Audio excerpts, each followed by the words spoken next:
Revenge on the mind of the Brazilians. They've shown a very good account of themselves in the first match. But how difficult or how tough will this match be against the Mexicans? Eric, Benny, Ashley Westwood, Boria Majumdar and Anurava Chaudhary all still with us. Anurava, I want to come to you first up. A very exciting game really on cards for us. Brazil cannot afford to take Mexicans lightly. Certainly not, and especially with the history over the last 15 years where Mexico has a better track record against Brazil, but on the other side, Mexico's never scored a goal against Brazil. So certainly the pressure is less on Brazil than it was before the first match. I think the first match was all about that pressure of having to start that World Cup in such a way. But I'm looking forward to an interesting encounter, but also maybe a rough and tough encounter because the Mexicans are known for it. Oh, absolutely. It is going to be physical on the pitch. Boria, the tactics off the field vis-a-vis the two coaches is also going to be extremely important to watch out for.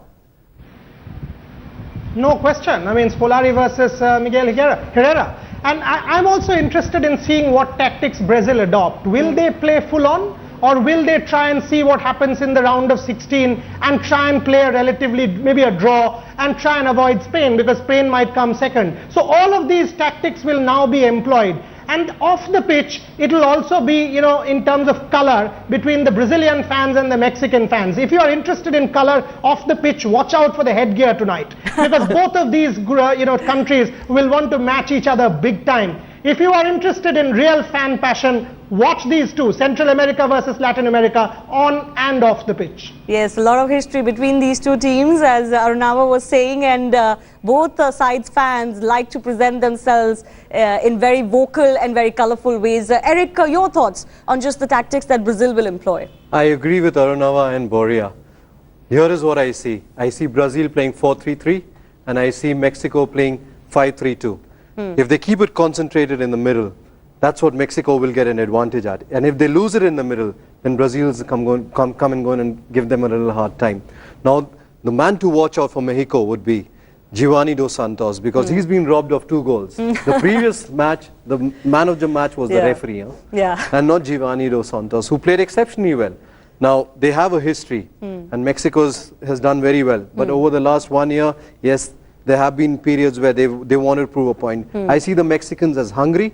They will go out there and they'll give their best. So, for me, the score is going to be 2-2.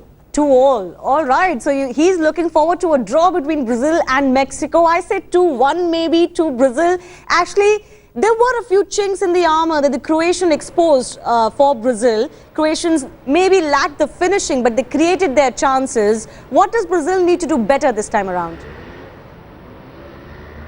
I think Brazil need to probably keep the ball a little bit better this time around. They had a little bit of possession. They didn't really get the ball a lot in a danger. Yes, they scored a few goals, but one was a penalty. They weren't totally convincing for me. They'll be up against a tough Mexican side that we all know it's going to be highly competitive. You know, the Mexicans can keep the ball really well. They're really good in possession. They're quite technical as well. So I think Brazil need to probably affect the final third a little bit better than what they did last time. Get the ball into the box a little bit better and try and penetrate round about the goals, because although they won, I didn't think it was totally convincing for me. I agree with Ashley out there, and I believe they keep the ball in the attacking third. Whoever keeps the ball maximum in the attacking third will get the best out of the game. Right, Arunava, you want to hazard a guess on the score line tonight?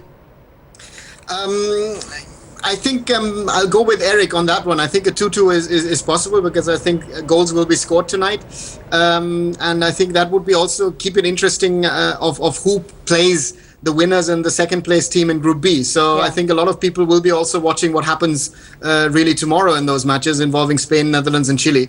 And that could be most probably a factor which Scolari might look at about who he plays in the round of 16. Final segment of Carnival 2014. Belgium, one of the teams earmarked as the dark horses, start their Group H tonight against Algeria. The Vincent Kompany side head into the FIFA World Cup, as I said, as one of the dark horses who could create an upset, if not go all the way. The current crop is being regarded as their golden generation. The likes of Lukaku, Hazard, Courtois and Kompany are some of the world's finest. However, they will look to perform like a team rather than a bunch of exceptional individuals to live up to the hype in Brazil. Ashley, I want to come to you first up.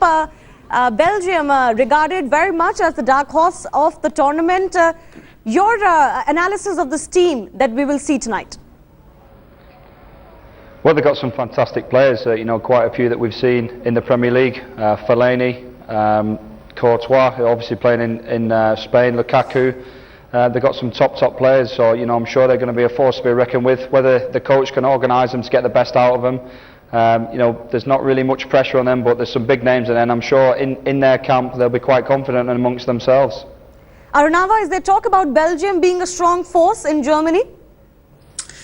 Certainly, but on the other side, I think Mark Wilmots, who used to play here, their coach at Schalke, has clearly said we're playing in the World Cup for the first time in 12 years. So they need to adjust to that level. Algeria is a tricky side as an opener. I mean, this is, you know, between two French-speaking sort of nations, and that's going to be very, very interesting. And if Belgium win their opener, I think there's a big chance that they could win the group. Right. Boria, final comments from you. What would you like to see from Belgium today? Because you also have earmarked them as the dark horse for this World Cup.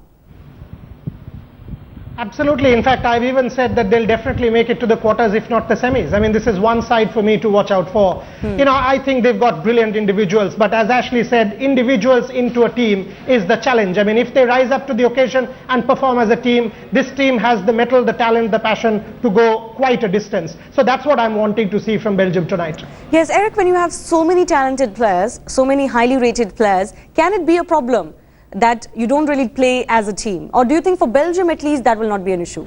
I don't see Belgium that being an issue. Now why is because these all are experienced players playing in the top leagues all around the world.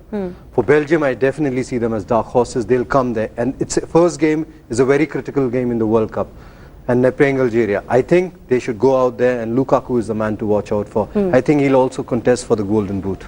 All right, so there's a prediction, a massive one from Eric Benny. We'll hold him to it.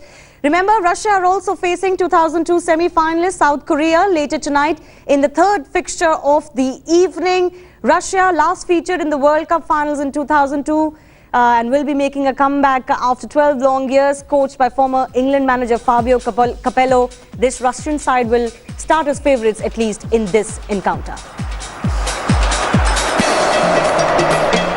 Eric, quickly, your analysis of this game between South Korea and Russia? I am voting for Korea, South Korea. I want South Korea to win this game. But what would you make of Russia's chances? Traditionally, they've been a side that, you know, presses itself on the world stage. Well, they're a side who haven't done very well since the Great Wall of Berlin's gone down. So you're not giving them a lot of chances. No. All right. A no for Eric Benny. Remember, at the start of our show today, we were running our Twitter contest of the day. The question we were asking was just who has been most impressive so far. These are the final results. Neymar still leading, but vote percentage has gone down. Messi gaining 37% now. Ronaldo losing, I think, 1% down to 16 now. But many feel he can come back. Of course, towards the later stages of the group stages, we'll do an analysis of the top stars that we have seen. On that note, it's goodbye from us. Thanks a lot for all our guests. But keep watching Carnival 2014 Brazil at the same time. Goodbye.